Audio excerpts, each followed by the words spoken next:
रोज उठलं ना माझ्या मागे एक नवीन लफडं आहेच. जय शिवराय, कसे आहात सगळे? सकाळी उठून चहा वगैरे घेतला आणि त्यानंतर नाश्ता पण बनवायचा होता. म्हणून मग म्हटलं नेहमी नेहमी एकच नाश्ता बनवून आणि खायला पण कंटाळा आलाय, नवीन काहीतरी बनवावं. आणि आता ना दुधी भोपळ्याचं सीझन आहे. मी आहे मराठवाड्यातली आणि त्यातल्या त्यात नांदेडची. आमच्याकडे ना ह्याला दुधगं बोललं जातं आणि इकडे दुधी भोपळा. ठीक आहे, जसं जिल्हा बदलतो तशी लँग्वेज बदलते. आणि मग इकडे दुधी भोपळा स्वच्छ धुवून घेऊन किस करून घेतली आणि त्यातलं सगळं पाणी काढून साईडला ठेवलं. आणि इकडे ना पेस्ट बनवण्यासाठी मिरच्या भाजून घेतल्या, त्यामध्ये कोथिंबीर, लसूण, जिरं सगळं ॲड केलं. मीठ ॲड करून मिक्सरला काढून घेतलं. आणि मग नंतर आपण किसलेली खीस, गव्हाचं पीठ, ते मिक्सरला काढलेली सगळी पेस्ट आणि बारीक चिरलेली कोथिंबीर ॲड करून कणिक मळून घेतलं.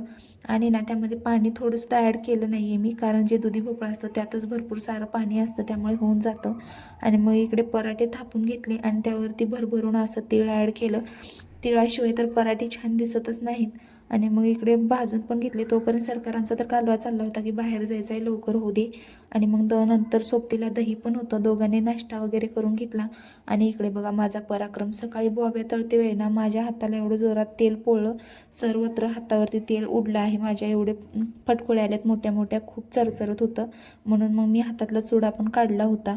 नंतर थोड्या वेळानंतर बाहेर गेलो शोरूममध्ये. जी आमची जुनी बाईक आहे ती थोडी प्रॉब्लेम द्यायला लागली.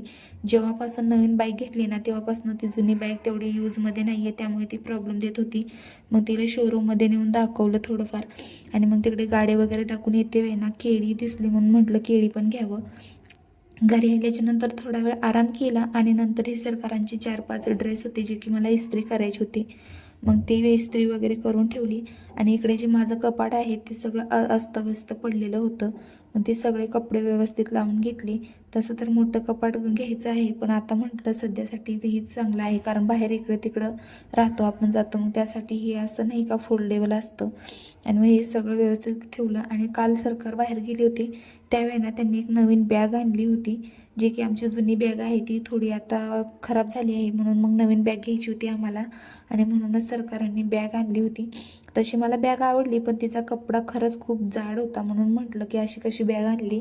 पण ठीक आहे, बाहेर आम्ही दूर दूर जातो त्यामुळे ठीक आहे बॅग ही. आणि असा गेला माझा आजचा दिवस. भेटूया पुढच्या ब्लॉगमध्ये. बाय.